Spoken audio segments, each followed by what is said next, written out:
मेरा जीवन तथा ध्येय नामक यह भाषण स्वामी विवेकानंद जी ने 27 जनवरी 1900 में पासाडेना, कैलिफोर्निया के शेक्सपियर क्लब के समक्ष दिया था। इसमें भारत के दुखी मानवों की वेदना से विह्वल उस महात्मा के हृदय का बोलता हुआ चित्र है। इसमें प्रस्तुत है उसका उपचार, जिसके आधार पर वे मातृभूमि को पुनः अतीत यश पर ले जाना चाहते थे। यही एकमात्र ऐसा अवसर था जब उन्होंने जनता के समक्ष अपने जी की जलन रखी, अपने आंतरिक संघर्ष और वेदना को उघाड़ा। मेरा जीवन तथा ध्येय। देवियों और सज्जनों, आज प्रातःकाल का विषय वेदांत दर्शन था, किंतु रोचक होते हुए भी यह विषय बहुत विशाल और कुछ रूखा सा है। अभी अभी तुम्हारे अध्यक्ष महोदय एवं अन्य देवियों और सज्जनों ने मुझसे अनुरोध किया है कि मैं अपने कार्य के बारे में उनसे कुछ निवेदन करूं। यह तुम लोगों में से कुछ को भले ही रुचिकर जान पड़े, किंतु मेरे लिए वैसा नहीं है। सच पूछो तो मैं स्वयं समझ नहीं पाता कि उसका वर्णन किस प्रकार करूं, क्योंकि अपने जीवन में इस विषय पर बोलने का यह मेरा पहला ही अवसर है। अपने स्वल्प ढंग से जो कुछ भी मैं करता रहा हूं, उसको समझाने के लिए मैं तुमको कल्पना द्वारा भारत ले चलूंगा। विषय के सभी ब्यौरों और सूक्ष्म विवरणों में जाने का समय नहीं है, और न एक विदेशी जाति की सभी जटिलताओं को इस अल्प समय में समझ पाना तुम्हारे लिए संभव है। इतना कहना ही पर्याप्त होगा कि मैं कम से कम भारत की एक लघु रूपरेखा तुम्हारे सम्मुख प्रस्तुत करने का प्रयास करूंगा। भारत खंडहरों में ढेर हुई पड़ी एक विशाल इमारत के सदृश है। पहले देखने पर आशा की कोई किरण नहीं मिलती। वह एक विगत और भग्नावशिष्ट राष्ट्र है। पर थोड़ा और रुककर देखो, जान पड़ेगा कि इनके परे कुछ और भी है। सत्य यह है कि वह तत्व, वह आदर्श मनुष्य जिसकी बाह्य व्यंजना मात्र है, जब तक कुंठित अथवा नष्टभ्रष्ट नहीं हो जाता, तब तक मनुष्य भी निर्जीव नहीं होता, तब तक उसके लिए आशा भी अस्त नहीं होती। यदि तुम्हारे कोट को कोई 20 बार चुरा ले, तो क्या उससे तुम्हारा अस्तित्व भी शेष हो जाएगा? तुम नवीन कोट बनवा लोगे, कोट तुम्हारा अनिवार्य अंग नहीं। सारांश यह कि यदि किसी धनी व्यक्ति की चोरी हो जाए तो उसकी जीवनी शक्ति का अंत नहीं हो जाता, उसे मृत्यु नहीं कहा जा सकता। मनुष्य तो जीता ही रहेगा। इस सिद्धांत के आधार पर खड़े होकर आओ, हम अवलोकन करें और देखें।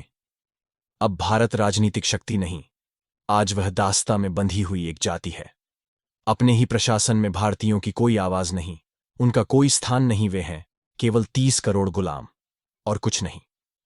भारतवासी की औसत आय 1.5 रुपया प्रतिमास है।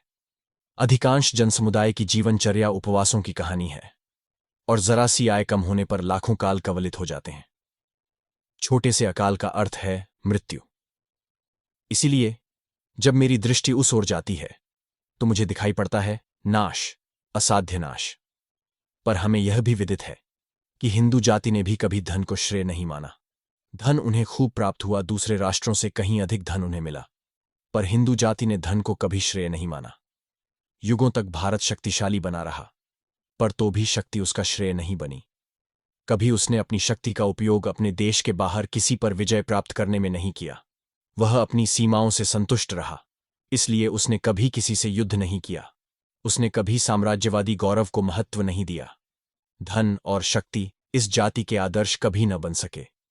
तो फिर उसका मार्ग उचित था अथवा अनुचित, यह प्रश्न प्रस्तुत नहीं है, वरन बात यह है कि यही एक ऐसा राष्ट्र है, यही मानव वंशों में एक ऐसी जाति है जिसने श्रद्धापूर्वक सदैव यही विश्वास किया कि यह जीवन वास्तविक नहीं, सत्य तो ईश्वर है, और इसलिए दुख और सुख में उसी को पकड़े रहें। अपने अधापतन के बीच भी उसने धर्म को प्रथम स्थान दिया है।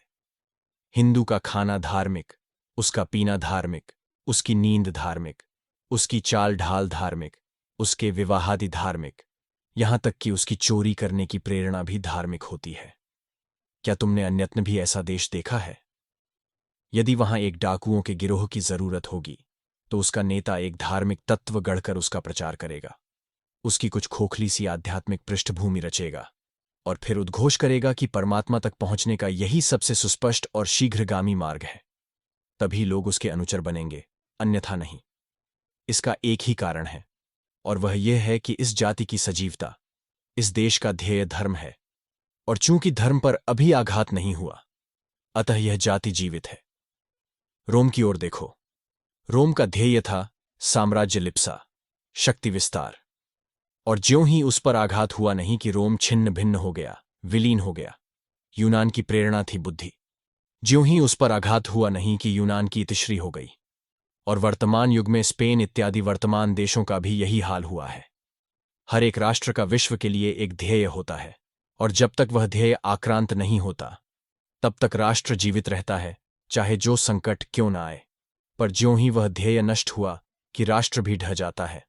भारत की वह सजीवता अभी भी आक्रांत नहीं हुई है, उसने उसका त्याग नहीं किया है, वह आज भी बलशाली है। अंधविश्वासों के बावजूद भी वहां भयानक अंधविश्वास हैं, उनमें से कुछ अत्यंत जघन्य एवं घृणास्पद हैं, चिंता न करो उनकी। पर राष्ट्रीय जीवनधारा जाति का ध्येय अभी भी जीवित है। भारतीय राष्ट्र कभी बलशाली, दूसरों को पराजित करने वाला राष्ट्र नहीं बनेगा, कभी नहीं। वह कभी भी राजनीतिक शक्ति नहीं बन सकेगा। ऐसी शक्ति बनना उसका व्यवसाय ही नहीं। राष्ट्रों की संगीत संगति में भारत इस प्रकार का स्वर कभी दे ही नहीं सकेगा।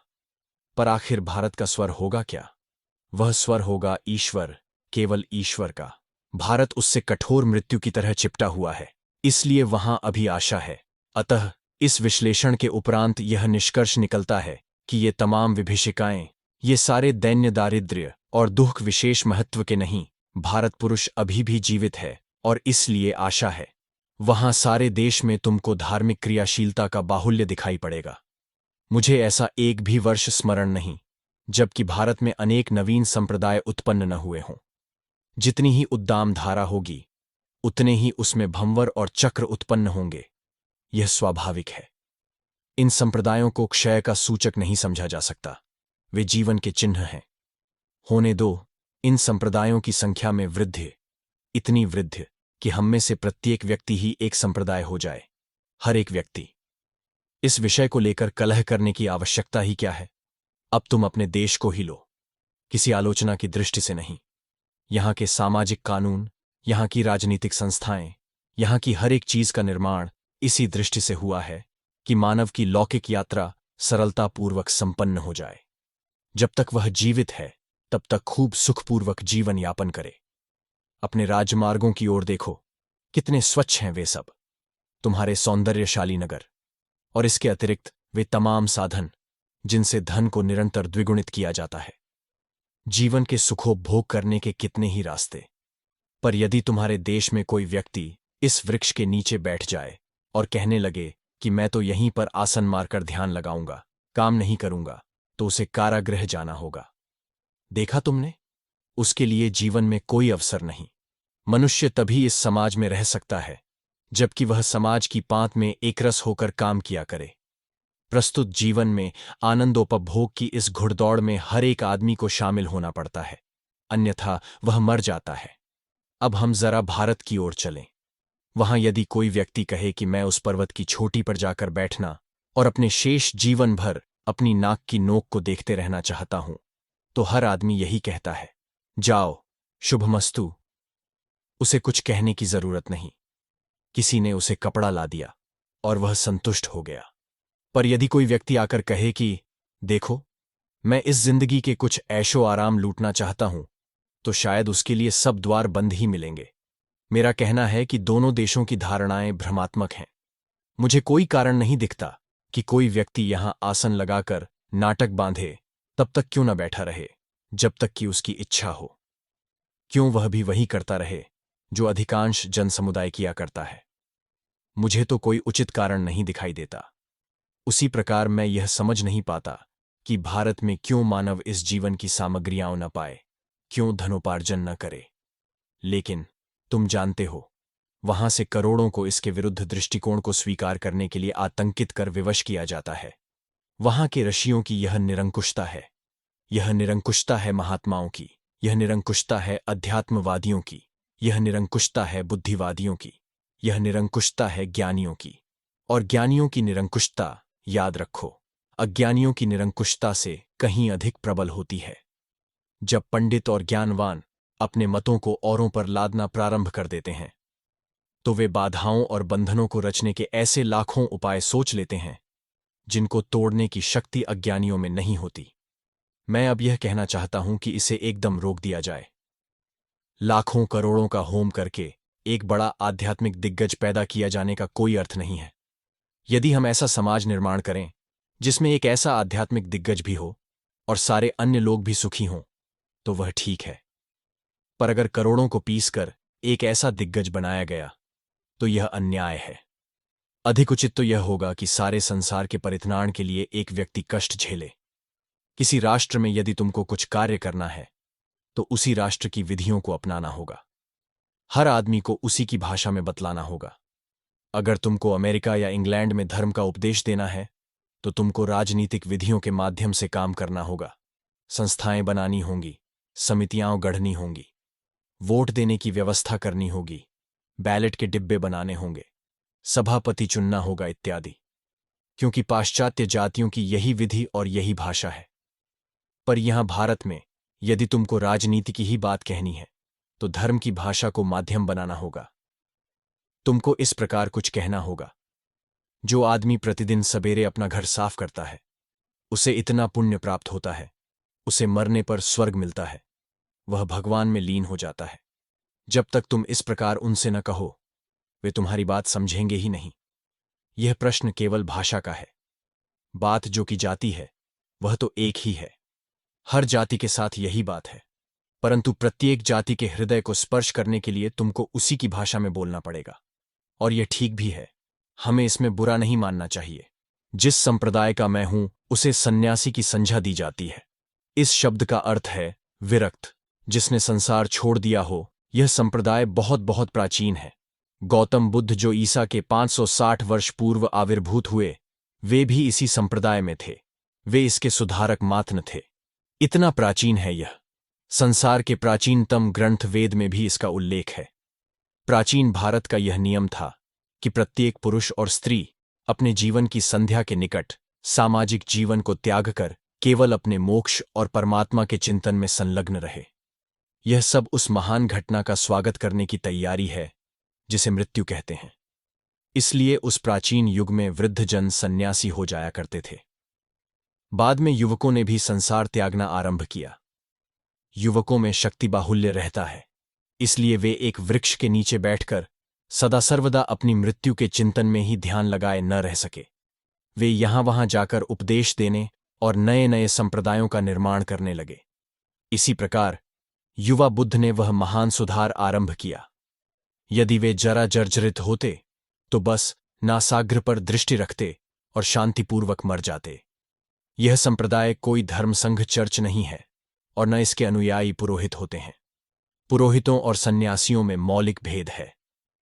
भारत के अन्य व्यवसायों की भांति पुरोहिती भी सामाजिक जीवन का एक पैतृक व्यवसाय है। पुरोहित का पुत्र उसी प्रकार पुरोहित बन जाता है जिस प्रकार बढ़ई का पुत्र बढ़ई अथवा लोहार का बेटा लोहार। पुरोहित को विवाह सूत्र में भी बंधना पड़ता है। हिंदू का मत है कि पत्नी के बिना पुरुष अधूरा है। अविवाहित पुरुष को धार्मिक कृत्य करने का अधिकार नहीं।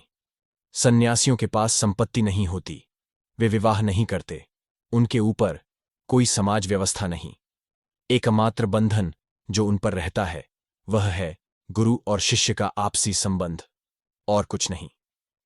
और यह भारत की अपनी निजी विशेषता है। गुरु कोई ऐसा व्यक्ति नहीं जो बस कहीं से आकर मुझे शिक्षा दे देता है और उसके बदले में मैं उसे कुछ धन दे देता हूं और बात खत्म हो जाती है। भारत में यह गुरु शिष्य संबंध वैसी ही प्रथा है जैसे पुत्र का गोद लेना। गुरु पिता से भी बढ़कर है और मैं सचमुच गुरु का पुत्र हूं, हर तरह से उनका पुत्र। पिता से भी बढ़कर मैं उनकी आज्ञा का अनुचर हूं, उनसे बढ़कर वे मेरे सम्मान्य हैं।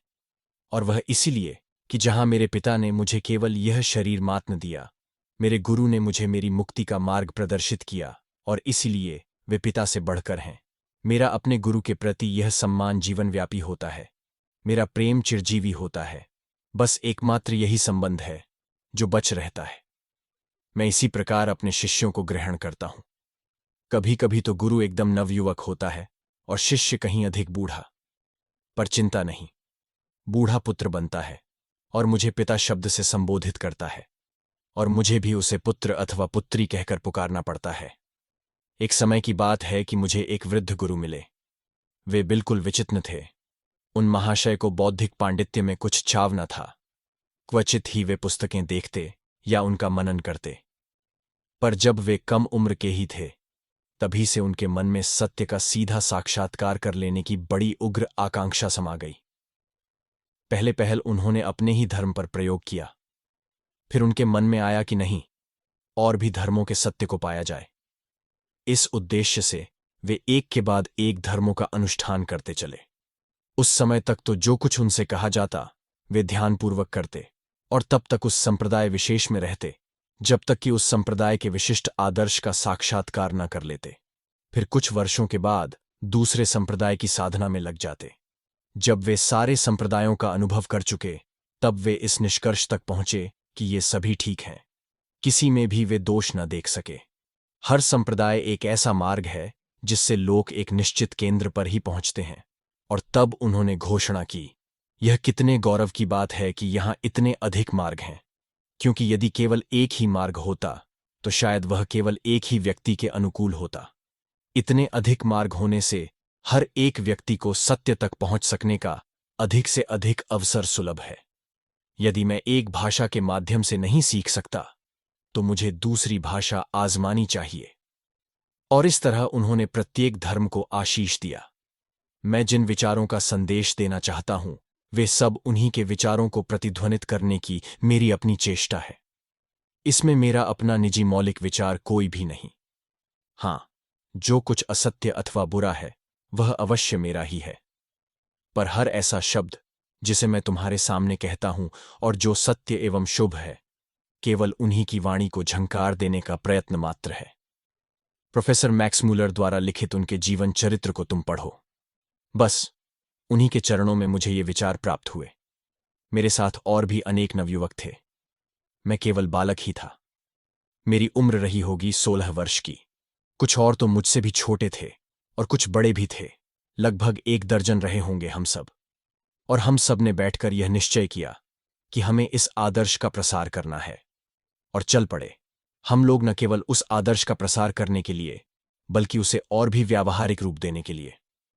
तात्पर्य यह कि हमें दिखलाना था हिंदुओं की आध्यात्मिकता, बौद्धों की जीवदया, ईसाइयों की क्रियाशीलता एवं मुस्लिमों का बंधुत्व, ये सब अपने व्यावहारिक जीवन के माध्यम द्वारा। हमने निश्चय किया, हम एक सार्वभौम धर्म का निर्माण करेंगे, अभी और यहीं। हम रुकेंगे नहीं। हमारे गुरु एक वृद्ध जन थे, जो एक सिक्का भी कभी हाथ से नहीं छूते थे। बस जो कुछ थोड़ा सा भोजन दिया जाता था, वे उसे ही ले लेते थे, और कुछ गज कपड़ा, अधिक कुछ नहीं।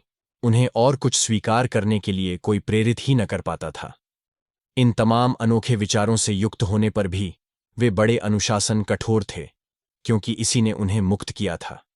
भारत का सन्यासी आज राजा का मित्र है, उसके साथ भोजन करता है, तो कल वह भिखारी के साथ है और पेड़ तले सो जाता है। उसे प्रत्येक व्यक्ति से संपर्क स्थापित करना है, उसे सदैव चलते ही रहना है। कहते हैं, लुढ़कते पत्थर पर काई कहां। अपने जीवन के गत 14 वर्षों में कभी मैं एक स्थान पर एक साथ 3 माह से अधिक रुका नहीं, सदा भ्रमण ही करता रहा। हम सब के सब यही करते हैं। इन मुट्ठी भर युवकों ने इन विचारों को और उनसे निकलने वाले सभी व्यावहारिक निष्कर्षों को अपनाया। सार्वभौमिक धर्म, दीनों से सहानुभूति और ऐसी ही बातों का, जो सिद्धांततः बड़ी अच्छी हैं, पर जिन्हें चरितार्थ करना आवश्यक था, बीड़ा इन्होंने उठाया। तब वह दुख का दिन आया जब हमारे वृद्ध गुरुदेव ने महासमाधि ली। हमसे जितना बना हमने उनकी सेवा शुश्रूषा की। हमारे कोई मित्र न थे, सुनता भी कौन। हम कुछ विचित्र सी विचारधारा के छोकरों की बात, कोई नहीं। कम से कम भारत में तो छोकरों की कोई कीमत नहीं। जरा सोचो, 12 लड़के लोगों को विशाल महान सिद्धांत सुनाएं और कहें कि वे इन विचारों को जीवन में चरितार्थ करने के लिए कृत संकल्प हैं। हां, सभी ने हंसी की। हंसी करते करते वे गंभीर हो गए, हमारे पीछे पड़ गए, उत्पीड़न करने लगे। बालकों के माता पिता हमें क्रोध से धिक्कारने लगे, और ज्यों-ज्यों लोगों ने हमारी खिल्ली उड़ाई, त्यों-त्यों हम और भी दृढ़ होते गए। तब इसके बाद एक भयंकर समय आया, मेरे लिए और मेरे अन्य बालक मित्रों के लिए भी। पर मुझ पर तो और भी भीषण दुर्भाग्य छा गया था। एक ओर थे मेरी माता और भ्रातागण। मेरे पिताजी का देहावसान हो गया और हम लोग असहाय, निर्धन रह गए। इतने निर्धन कि हमेशा फाका कशी की नौबत आ गई। कुटुंब की एकमात्र आशा मैं था, जो थोड़ा कमाकर कुछ सहायता पहुंचा सकता। मैं दो दुनियाओं की संधि पर खड़ा था। एक ओर था मेरी माता और भाइयों के भूखों मरने का दृश्य, और दूसरी ओर थे इन महान पुरुष के विचार, जिनसे मेरा ख्याल था भारत का ही नहीं, सारे विश्व का कल्याण हो सकता है, और इसलिए जिनका प्रचार करना, जिन्हें कार्यान्वित करना अनिवार्य था। इस तरह मेरे मन में महीनों यह संघर्ष चलता रहा। कभी तो मैं 6-6, 7-7 दिन और रात निरंतर प्रार्थना करता रहता। कैसी वेदना थी वह, मानो मैं जीवित ही नरक में था।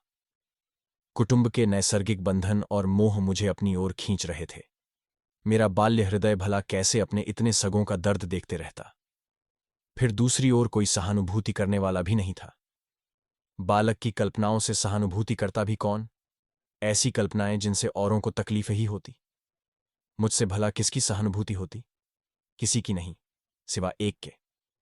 उस एक की सहानुभूति ने मुझे आशीष दिया, मुझ में आशा जगाई। वह स्त्री थी। हमारे गुरुदेव ये महासन्यासी बाल्यावस्था में ही विवाहित हो गए थे। युवा होने पर, जब उनकी धर्म प्रवणता अपनी चरम सीमा पर थी, तब वे आए एक दिन अपनी पत्नी को देखने। बाल्यावस्था में विवाह हो जाने के उपरांत युवावस्था तक उन्हें परस्पर मेल मिलाप करने का अवसर क्वचित ही मिला था। पर जब वे बड़े हो चुके तो आए एक दिन अपनी पत्नी के पास और बोले, देखो, मैं तुम्हारा पति हूं, इस देह पर तुम्हारा अधिकार है। यद्यपि मैंने तुमसे विवाह कर लिया है, पर मैं सांसारिक जीवन नहीं बिता सकता। मैं अब सब कुछ तुम्हारे फैसले पर छोड़ता हूं। उन्होंने रोते हुए कहा, प्रभु, तुम्हारा मंगल करें। क्या तुम्हारी यह धारणा है कि मैं तुम्हें अधपतित करने वाली स्त्री हूं? बन सकेगा तो मैं तुम्हारी सहायक ही होंगी। जाओ, अपने कार्य में अग्रसर हो। ऐसी स्त्री थीं वे। पति अग्रसर होते गए और अंत में सन्यासी बन गए, अपनी राह पर बढ़ते गए, और यहां पत्नी अपने ही स्थान से उन्हें सहायता पहुंचाती रहीं, जहां तक बन सका वहां तक। और बाद में जब वे पुरुष आध्यात्मिक दिग्गज बन गए, तब वे आईं। सचमुच में वे ही उनकी प्रथम शिष्या हुईं, और उन्होंने अपना शेष जीवन उनकी देह की सुरक्षा और सेवा करने में बिताया। उन्हें तो कभी यह पता भी नहीं चला कि वे जी रहे हैं, मर रहे हैं, अथवा कुछ और। बोलते बोलते कई बार तो ऐसे भावाविष्ट हो जाते कि जलते अंगारों पर बैठने पर भी उन्हें कोई ख्याल न होता। हाँ, जलते अंगारों पर अपने शरीर की ऐसी सुध उन्हें भूल जाती। तो वे ही एक ऐसी देवी थीं जिन्हें उन बालकों की विचारधारा से कुछ सहानुभूति थी, लेकिन उनके पास शक्ति ही क्या थी। वे तो हम लोगों से भी निर्धन थीं। पर चिंता नहीं, हम लोग तो धारा में कूद पड़े थे। मेरा विश्वास था कि इन विचारों से भारत अधिक ज्ञानोद्भासित होगा, तथा भारत के सिवा और भी अनेक देशों और जातियों का उससे कल्याण हो सकेगा। तभी यह अनुभव हुआ कि इन विचारों का नाश होने देने के बदले तो कहीं यह श्रेयस्कर है कि कुछ मुट्ठी भर लोग स्वयं अपने को मिटाते रहें। क्या बिगड़ जाएगा यदि एक मां न रही, यदि दो भाई मर गए तो? यह तो बलिदान है, यह तो करना ही होगा। बिना बलिदान के कोई भी महत् कार्य सिद्ध नहीं हो सकता। कलेजे को बाहर निकालना होगा और निकालकर पूजा की वेदी पर उसे लहूलुहान चढ़ा देना होगा। तभी कुछ महान की उपलब्धि होती है। और भी कोई दूसरा मार्ग है क्या? अभी तक तो किसी को मिला नहीं। मैं तुम सब लोगों से यही प्रश्न करता हूं, कितना मूल्य चुकाना पड़ा है किसी सफल कार्य का? कैसी वेदना, कैसी पीड़ा! प्रत्येक सफल क्रिया के पीछे कैसी भयानक यातना की कहानी है, हर जीवन में ही। तुम तो उसे जानते हो, तुम में से प्रत्येक व्यक्ति। और बस इसी तरह हम बालकों का समूह चलता गया, बढ़ता गया। हमारे निकट के लोगों ने चारों ओर से हमें जो दिया, वह थी गाली और ठोकर। द्वार द्वार पर हमें भोजन की भिक्षा मांगनी पड़ी। कहीं हमें दुत्कार मिली तो कहीं घुड़की। किस्सा यह कि सब अनाप शनाप ही हमें दिया गया। यहां एक टुकड़ा मिला तो वहां दूसरा। आखिर हमें एक घर भी मिल गया, टूटा फूटा खंडहर, जिसमें रहते थे फुफकारते काले नाग। पर हमें उसे लेना ही पड़ा। सबसे सस्ता जो था ना, हम उसमें गए और जाकर वहां रहे। इस तरह कुछ वर्ष काटे, सारे भारत का भ्रमण किया, और यही कोशिश की कि हमारे विचार और आदर्श को एक निश्चित स्वरूप प्राप्त हो जाए। 10 वर्ष बीत गए, प्रकाश की किरण न दिखी। और भी 10 वर्ष बीते, हजारों बार निराशा आई। पर इन सब के बीच हरदम आशा की एक किरण बनी रही, और वह था हम लोगों का उत्कट पारस्परिक सहयोग, हमारा आपसी प्रेम। आज मेरे साथ लगभग 100 साथी हैं, स्त्री और पुरुष। वे ऐसे हैं कि यदि मैं एक बार शैतान भी बन जाऊं तो भी वे ढाढ़स बंधाते हुए कहेंगे, अरे अभी हम हैं, हम तुम्हें कभी न छोड़ेंगे। और सचमुच यह बड़ा सौभाग्य है। सुख में, दुख में, अकाल में, दर्द में, कब्र में, स्वर्ग में, नरक में जो मेरा साथ न छोड़े, सचमुच वही मेरा मित्र है। ऐसी मैत्री क्या हंसी मजाक है। ऐसी मैत्री से तो मानव को मोक्ष तक मिल सकता है। यदि इस प्रकार हम प्रेम कर सकें तो उससे मोक्ष प्राप्त होता है। यदि ऐसी भक्ति आ जाए तो वही सारी ध्यान धारणाओं का सार है। यदि इस दुनिया में तुम में वह भक्ति है, वह श्रद्धा है, वह शक्ति है, वह प्रेम है, तो तुमको किसी देवता का पूजन करने की जरूरत नहीं।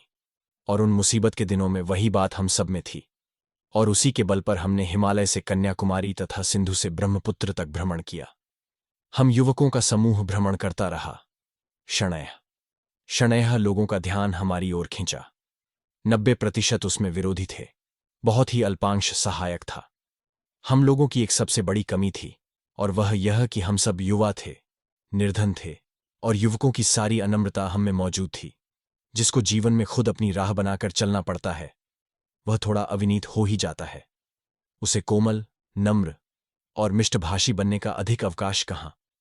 जीवन में तुमने सदैव यह देखा होगा, वह तो एक अनगढ़ हीरा है, उसमें चिकनी पालिश नहीं। वह मामूली सी डिबिया में रखा एक रत्न है। और हम लोग ऐसे थे, समझौता नहीं करेंगे, यही हमारा मूल मंत्र था। यह आदर्श है और इसे चरितार्थ करना ही होगा। यदि हमें राजा भी मिले तो भी हम उससे अपनी बात कहे बिना नहीं रहेंगे, भले ही हमें प्राणदंड क्यों न दिया जाए। और यदि कृषक मिला तो उससे भी यही कहेंगे। अतः हमारा विरोध होना स्वाभाविक था। पर ध्यान रखो, जीवन का यही अनुभव है। यदि सचमुच तुम परहित के लिए कटिबद्ध हो तो सारा ब्रह्मांड भले ही तुम्हारा विरोध करे, तुम्हारा बाल भी बांका नहीं होगा। यदि तुम निस्वार्थ और हृदय के सच्चे हो तो तुम्हारे अंतर में निहित परमात्मा की शक्ति के समक्ष ये सारी विघ्न बाधाएं नष्ट भ्रष्ट हो जाएंगी। हम युवक बस ऐसे ही थे, प्रकृति की गोद से पवित्रता और ताजगी लिए हुए शिशुओं के समान थे।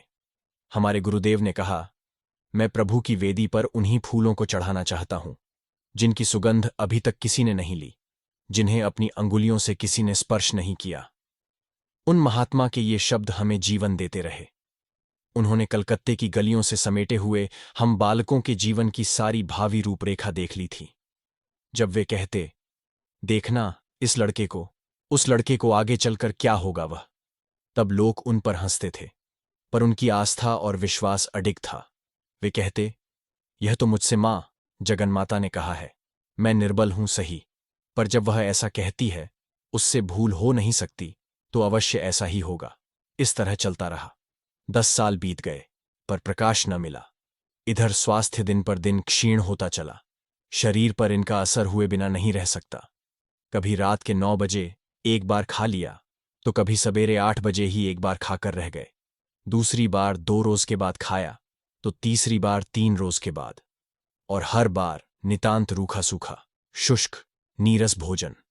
अधिकांश समय पैदल ही चलते, बर्फीली चोटियों पर चढ़ते, कभी कभी तो 10-10 मील पहाड़ पर चढ़ते ही जाते, केवल इसलिए कि एक बार का भोजन मिल जाए।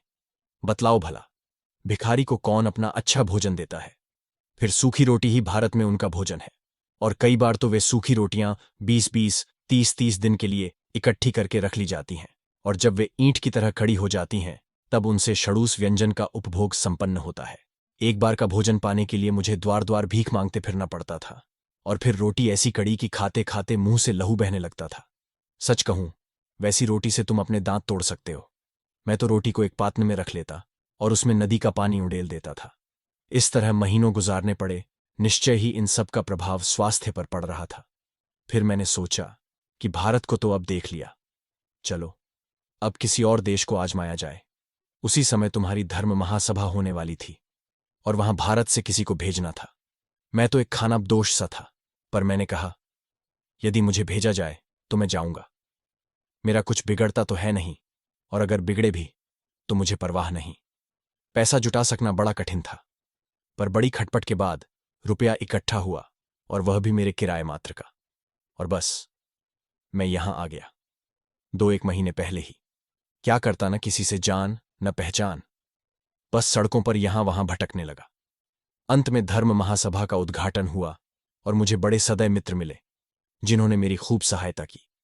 मैंने थोड़ा परिश्रम किया, धन जमा किया और 2 पत्न निकाले। इसके बाद मैं इंग्लैंड गया और वहां भी काम किया। साथ ही साथ अमेरिका में भी भारत के हित का कार्य साध्यता रहा। भारत विषयक मेरी योजना का जो विकास और केंद्रीकरण हुआ है वह इस प्रकार है। मैं कह चुका हूं कि सन्यासी लोग वहां किस प्रकार जीवनयापन करते हैं, किस प्रकार द्वार द्वार भीख मांगने जाते हैं और बिना किसी शुल्क के धर्म को उन तक पहुंचाते हैं। बहुत हुआ तो बदले में एक रोटी का टुकड़ा ले लिया। यही कारण है कि भारत का अदने से अदना व्यक्ति भी धर्म की ऐसी उच्च प्रेरणाएं अपने साथ रखता है। ये सब इन्हीं सन्यासियों के कार्य का फल है। तुम उनसे प्रश्न करो, अंग्रेज लोग कौन हैं? उन्हें पता नहीं। शायद उत्तर मिल जाए। वे उन राक्षसों की संतान हैं जिनका वर्णन उन ग्रंथों में है ना यही? तुम्हारा शासक कौन है? हमें पता नहीं। शासन क्या है? हमें पता नहीं। पर तत्वज्ञान वे जानते हैं। जो उनकी असली कमजोरी है वह है इस पार्थिव जीवन संबंधी व्यावहारिक बौद्धिक शिक्षा का अभाव। ये कोटि कोटि मानव इस संसार से परे के जीवन के लिए सदा प्रस्तुत रहते हैं, और यही क्या उनके लिए पर्याप्त नहीं? नहीं, कदापि नहीं। उन्हें कहीं अच्छे रोटी के टुकड़े की जरूरत है। उनकी देह को कहीं अच्छे कपड़े के टुकड़े की आवश्यकता है। विकट समस्या यही है कि यह अच्छा रोटी का टुकड़ा और अच्छा कपड़ा इन गए बीते कोटि कोटि मानवों को प्राप्त हो कहां से? पहले मैं तुमसे कह दूं कि उन लोगों के लिए बड़ी आशा है, क्योंकि वे संसार में सबसे अधिक नम्र व्यक्ति हैं, पर कायर अथवा भीरू नहीं। जब उन्हें लड़ना होता है तो दैत्यों की भांति लड़ते हैं। अंग्रेजों के सर्वोत्तम सैनिक भारत के किसानों से ही भर्ती किए गए हैं। मृत्यु का उनके सामने कोई महत्व नहीं। उनका मत है, 20 बार तो मेरी मौत हो चुकी और सैकड़ों बार अभी मौत होनी है। इससे क्या? पीछे हटना उन्हें नहीं आता। भावुकता के वे कायल नहीं, पर योद्धा वे उच्चतम कोटि के हैं। स्वभाव से खेती उन्हें प्यारी है। तुम उन्हें लूट लो, उनको कत्ल कर दो, उन पर कर लगा दो, तुम उनके साथ कुछ भी करो, पर जब तक तुम उन्हें अपने धर्म पालन की स्वतंत्रता देते हो तब तक वे बड़े नम्र बने रहेंगे, बड़े ही शांत और चुप। वे कभी औरों के धर्म से नहीं भिड़ते। हमारे देवताओं की पूजा करने की हमें स्वतंत्रता दो, फिर चाहे हमसे और सब कुछ छीन लो। यही उनका रुख है। अंग्रेजों ने जब उस मर्म स्थल को छुआ तो प्रारंभ हो गया उपद्रव। सन 57 की गदर का यही सच्चा कारण था। वे धार्मिक दमन सह न सके। मुस्लिम सरकारें बस इसलिए उड़ा दी गई कि उन्होंने भारत के धर्म को छूने की चेष्टा की। यह अगर छोड़ दो तो वे बड़े शांतिप्रिय, अवाचाल, नम्र और सर्वोपरि दुर्व्यसनों से दूर होते हैं। उनमें मादक पेय का अभाव उन्हें किसी भी देश की साधारण जनता से बहुत ऊंचा उठा देता है। भारत के दरिद्रों के जीवन की उत्तमता की तुलना तुम अपने देश की झोपड़ियों के जीवन से नहीं कर सकते। झोपड़ी का अर्थ निस्संदेह दरिद्रता है, पर भारत में दरिद्रता के मानी पाप, गंदगी, व्यभिचार और दुर्व्यसन तो कभी नहीं होते। अन्य देशों में व्यवस्था ही ऐसी है कि केवल व्यभिचारी और आलसी लोग ही दरिद्र बने रहें। यहां दरिद्रता का कारण ही नहीं, जब तक कि मनुष्य निपट मूढ़ अथवा मक्कार न हो, ऐसा मूढ़ जिसे नागरिक जीवन के ऐश्वर्य का मोह हो। ऐसे लोग गांव में कभी नहीं जाएंगे। उनका कहना है, हम तो जीवन के मनोरंजनों, रंगरेलियों के बीच रहते हैं, भोजन हमें दिया ही जाना चाहिए। पर हमारे देश की बात ऐसी नहीं। वहां के दरिद्र सबेरे से दिन डूबे तक पसीना बहाते हैं और अंत में कोई अन्य व्यक्ति आकर उनके हाथ से उनकी रोटी छीन ले जाता है। उनके बच्चे भूखे तड़पते रहते हैं। भारत में करोड़ों टन गेहूं पैदा किया जाता है, पर शायद ही एक दाना गरीब के मुंह में जाता हो। वे तो ऐसे निकृष्ट अन्न पर पलते हैं जिसे तुम अपनी चिड़ियों को भी न खिलाओ। सचमुच ऐसा कोई कारण नहीं कि इतने अच्छे, इतने पवित्र लोगों को ऐसी मुसीबतें झेलनी पड़ें। ये बेचारे गरीब। हम बहुत सुनते हैं इन कोटि कोटि दीन दुखियों की दुख भरी कहानियां, वहां की पतिता स्त्रियों के दर्द भरे किस्से। पर कोई तो आए उनका दुख दूर करने, उनका दर्द भटाने। बस मुंह से कहते भर हैं, तुम्हारा दुख, तुम्हारा दर्द तभी दूर हो सकता है जब तुम वह न रहो जो कि आज हो। हिंदुओं को मदद देना व्यर्थ है। ऐसा कहने वाले जातियों के इतिहास को नहीं जानते। भारत उस दिन बचेगा ही कहां। जिस दिन उसकी प्राणदायिनी शक्तियों का अंत हो जाएगा, जिस दिन वहां के निवासी अपना धर्म बदल देंगे, जिस दिन वे अपनी संस्थाओं का रूपांतर कर देंगे, उस दिन तो वह जाति ही विलीन हो जाएगी। तब तुम सहायता करोगे किसकी? एक बात और भी हम सबको सीख लेनी है, और वह यह कि हम सचमुच में किसी को सहायता नहीं दे सकते। हम एक दूसरे के लिए भला क्या कर सकते हैं? तुम अपने जीवन में बढ़ते जाते हो और मैं अपने जीवन में। अधिक से अधिक यह संभव है कि मैं तुमको थोड़ा सा सहारा देकर आगे बढ़ा दूं, जिससे अंततोगत्वा तुम भी अपनी मंजिल पर पहुंच जाओ, इस पूरी जानकारी के साथ कि सारी दुनिया का गंतव्य एक ही है, राहें अलग अलग। यह वृद्धि क्रमिक होती है। ऐसी कोई राष्ट्रीय सभ्यता नहीं जिसे पूर्ण कहा जा सके। सभ्यता को थोड़ा सा सहारा दे दो और वह अपने गंतव्य तक पहुंच जाएगी। उसे बदलने का प्रयास न करो। छीन लो किसी देश से उसकी संस्थाएं, उसके रीति रिवाज, उसके चाल चलन, फिर बच ही क्या रहेगा भला? इन्हीं तंतुओं से तो राष्ट्र बंधा रहता है। पर तभी विदेशी पंडित महोदय आते हैं और कहते हैं, देखो, इन हजारों वर्षों की संस्थाओं और रीतियों को तुम तिलांजलि दो और हमारे इस नए मूर्ता के टीनापाट को गले लगाओ और मौज करो। ये सब मूर्खता है। हमें आपस में मदद तो करनी होगी, पर एक कदम इसके भी आगे जाना होगा।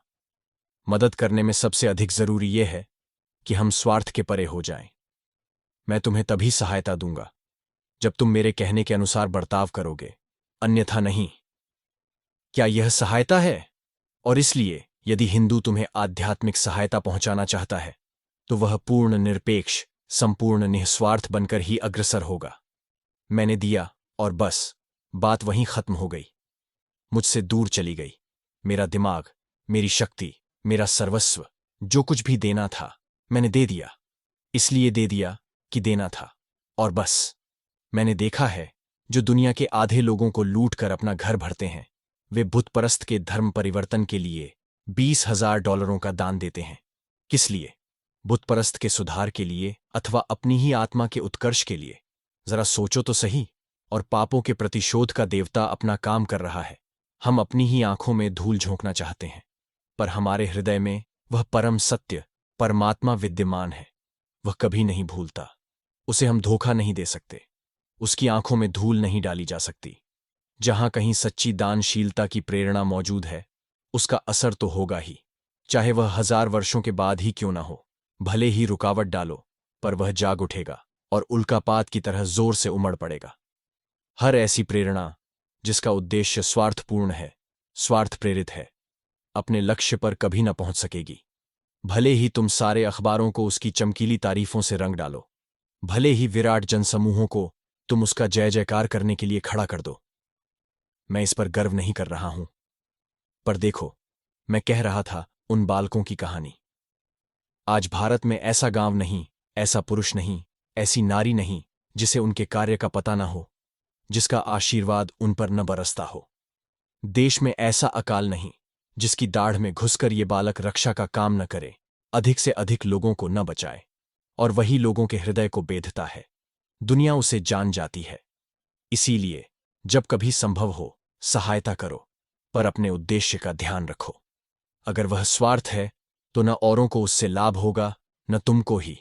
यदि वह स्वार्थ शून्य है तो जिसको दी जा रही है उसके लिए कल्याणप्रद होगी और तुम्हारे ऊपर भी अमोघ आशीर्वादों की वर्षा करेगी। यह बात उतनी ही निश्चित है जितना कि तुम्हारा जीवित होना। प्रभु को धोखा नहीं दिया जा सकता। कर्म के नियम को धोखे में नहीं डाला जा सकता। अतः मेरी योजना है भारत के इस जनसमूह तक पहुंचने की। मान लो इन तमाम गरीबों के लिए तुमने पाठशालाएं खोल भी दी, तो भी उनको शिक्षित करना संभव न होगा। कैसे होगा? 4 बरस का बालक तुम्हारी पाठशाला में जाने की अपेक्षा अपने हल बखर की ओर जाना अधिक पसंद करेगा। वह तुम्हारी पाठशाला न जा सकेगा। यह असंभव है। आत्मरक्षा निसर्ग की पहली जन्मजात प्रवृत्ति है। पर यदि पहाड़ मोहम्मद के पास नहीं जाता तो मोहम्मद पहाड़ के पास पहुंच सकता है।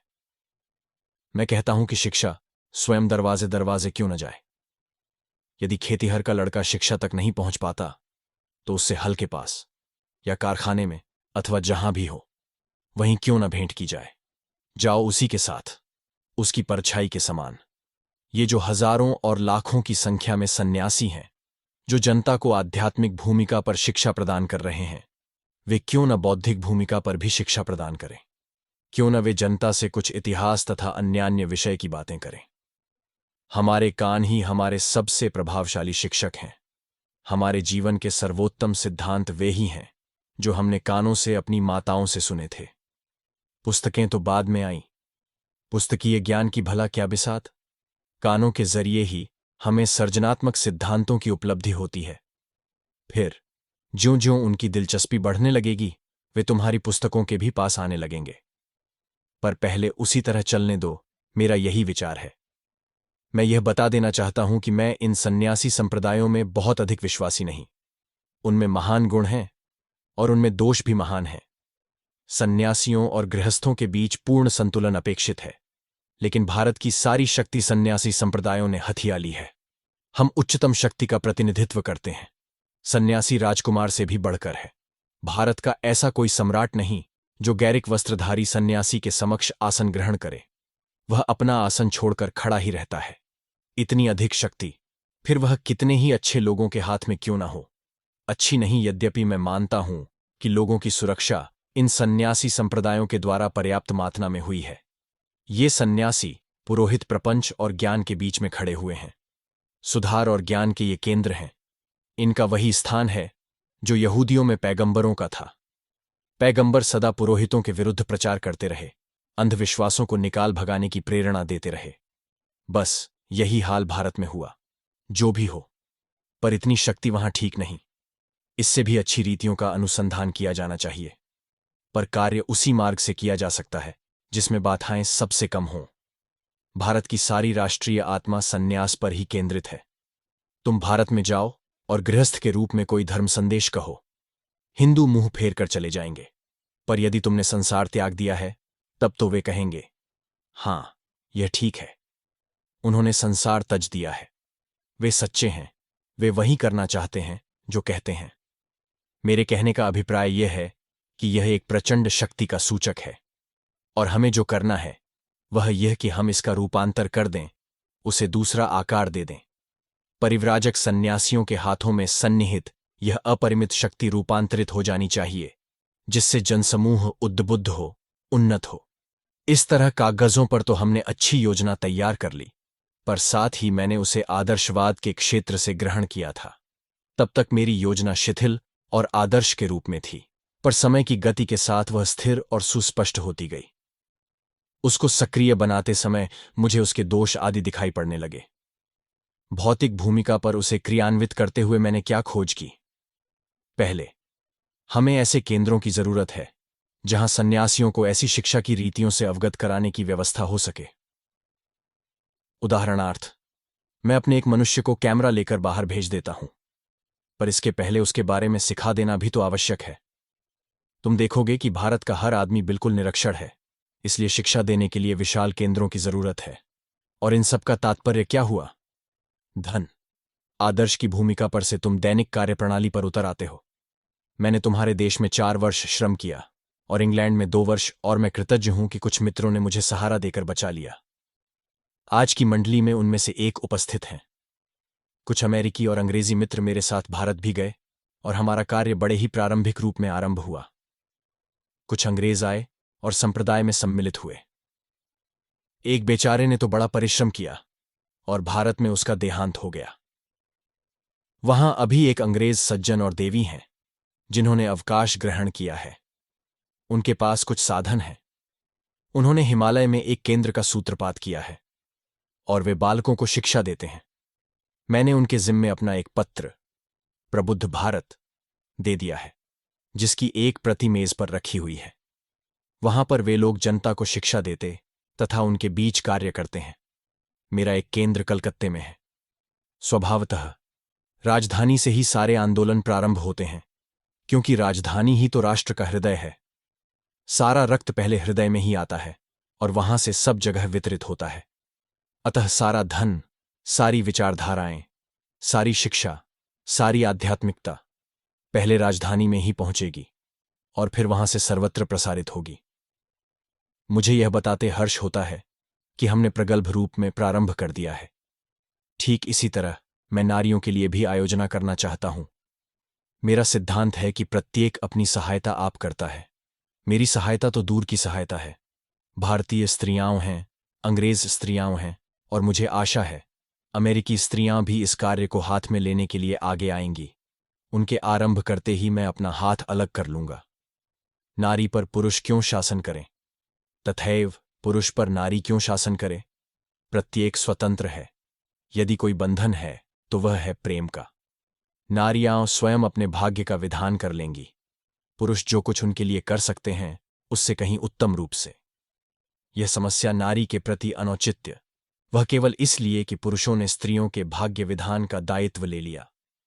और मैं ऐसी गलती के साथ प्रारंभ नहीं करना चाहता, क्योंकि यही गलती फिर समय के साथ बड़ी होती जाएगी, इतनी बड़ी कि अंततोगत्वा उसके अनुपात को संभाल सकना असंभव हो जाएगा। अतः यदि स्त्रियां कभी भी उससे मुक्त न हो सकेंगी, वह एक रस्म ही बन जाएगी। पर मुझे एक बार अवसर मिला है। मैंने तुमको अपने गुरुदेव की धर्मपत्नी की बात बताई है। हमारी उन पर अटूट श्रद्धा है। वे कभी हम पर शासन नहीं करती। अतः यह मार्ग पूर्णतः सुरक्षित है। कार्य के इस अंश को अभी संपन्न होना है।